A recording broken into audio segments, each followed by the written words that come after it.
This morning is just a quick message about balance. I woke up thinking about it and thinking how quickly it can turn on us. In 1 minute, we can feel so centered and just on our game and aligned, and everything in our world looks just right on. And then, boom, something happens, some kind of trigger. It could be invisible, it could be a visit from somebody, or a family member calls, or there's somebody challenging or something challenging, and we know what the trigger is, but sometimes we don't even know what the trigger is. And the next minute, we're feeling like, oh my gosh, my life just is out of balance. It doesn't feel right. We start trying to analyze it out there. Maybe it's my work-life balance that's off. Maybe I'm too sedentary. I need to be more active. I'm eating too much. I need to eat less. I need more friends. I need less friends. I need bloop, bloop, bloop, bloop. And we're looking for the answer out there in our world. Well, this morning's message is to stop looking out there in the world. Yes, we can do things, and we can try to maybe start new habits and realign things out in the physical world to try to create that sense of balance. But sense of balance comes from inside.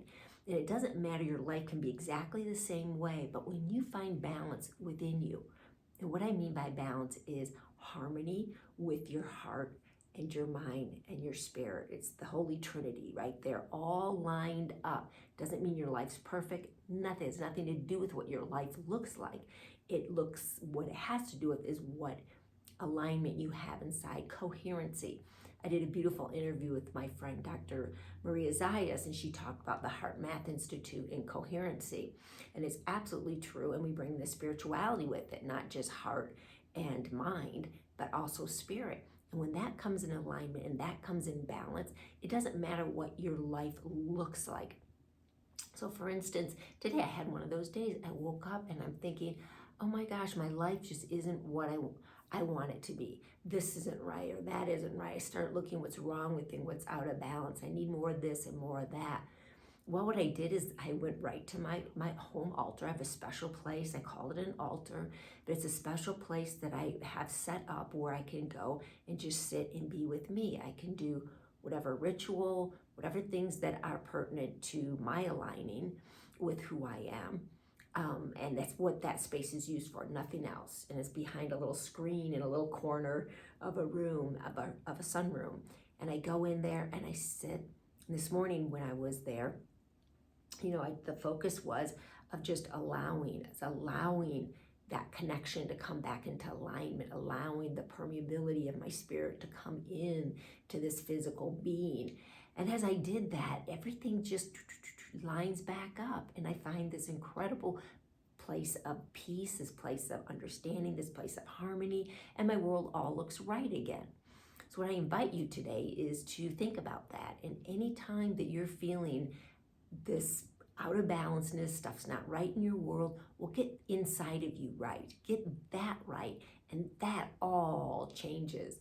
There's a famous saying or famous joke. It's trying to rearrange the furniture on the deck of the Titanic. I love that one. It's so funny and it's so appropriate that our physical ships are going down. They're going to be working with the processes of entropy. We're going to be getting old. We're going to be, slowly making our way back down into the earth from where we came from. And so that's okay. That ship is sinking. We only have so many years in this life. We have a date stamp on it. We're going to be around only so long. So anything we're trying to rearrange out there in the world, it's like rearranging the furniture on the deck of the Titanic. It doesn't matter. What needs rearranging is inside of you. And I hope that that's helpful today. Keep that in mind. Keep that in mind when you're feeling out of balance this week, is get yourself back in balance internally, and then look at your world and see how it dramatically changes, and everything suddenly feels all right. It feels manageable. There feels like a sense of a different kind of balance. And from this place of internal balance, you can start making the little changes and tweakings as you feel the need to, you feel compelled to. You start making some pattern changes of maybe eating less, maybe eating more, resting less, whatever those kind of balances thing. what is needed, your inner guidance system will direct you to what that is, what needs to be done, and when and how. And you don't have to worry about this frantic rearranging of things. Allow the impulse of who you really are in alignment to come through and to direct those changes, to direct the rebalancing process. Because sometimes we have an imbalance for a specific reason, and we may not have any ability or to consciously understand why that imbalance is in there, how it's serving us, but it might be serving us. It may be something that's a holding pattern as other things work out, and then that holding pattern gives way, and we can move into this new, maybe a higher level of balance in our life, of perfection. So don't judge the appearance of your outer world. Focus on your inner world. Focus on that coherency, the holy trinity of who you are, coherency. Let that work out, and wow, miracles happen. Anyways, have a beautiful day, and as always, peace from within.